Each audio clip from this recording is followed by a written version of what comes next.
જય શ્રી કૃષ્ણ મિત્રો, આજના આ વિડીયોમાં આપણે વાત કરશું કામદા એકાદશી વિશે। તો ચૈત્ર સુદ 11 તિથિ પર કામદા એકાદશી વ્રત રાખવામાં આવે છે।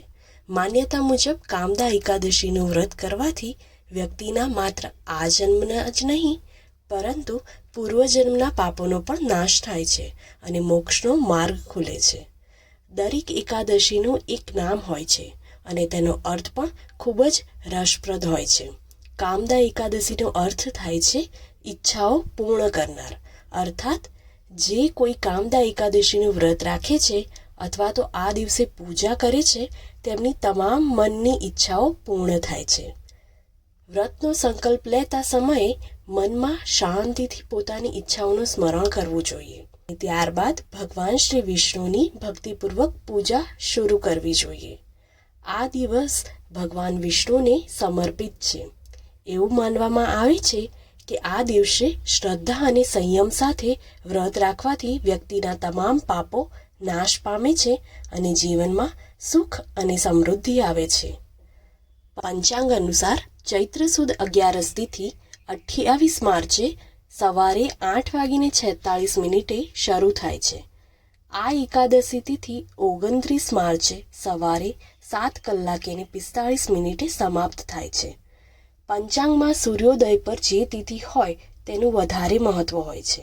આથી કામદા એકાદશીનું વ્રત 29મી માર્ચના રોજ જ રાખવામાં આવશે। કામદા એકાદશીના દિવસે કેટલાક દાન ખાસ શુભ માનવામાં આવે છે। પરંપરા અનુસાર જરૂરિયાતમંદ લોકોને કપડાં અથવા અન્ય જરૂરી વસ્તુઓનું દાન કરવું જોઈએ। આ ઉપરાંત હળદર, ચણા અને ફળનું દાન કરવું પણ શુભ માનવામાં આવે છે। એવું માનવામાં આવે છે કે આ વસ્તુઓનું દાન કરવાથી જીવનમાં આવતા બધા જ પ્રકારના અવરોધો દૂર થાય છે। મંદિરમાં બ્રાહ્મણોને પણ દાન આપી અને તેમની પાસેથી આશીર્વાદ લેવો જોઈએ।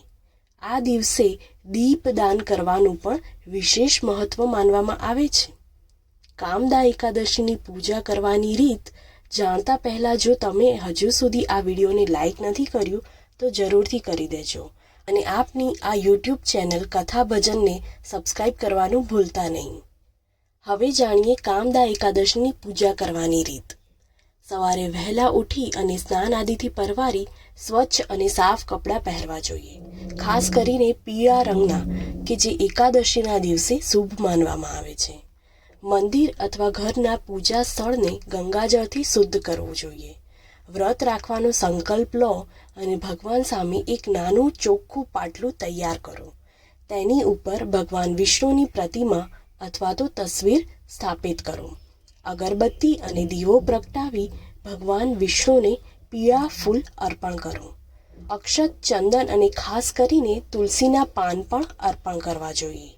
આજના દિવસે વિષ્ણુ સહસ્ત્રનો પાઠ કરવો ખૂબ જ સારું ફળ આપે છે। તો આ સાથે આજનો વિડીયો અહીં જ સમાપ્ત કરીએ છીએ અને મળીએ આપના નેક્સ્ટ વિડીયોમાં।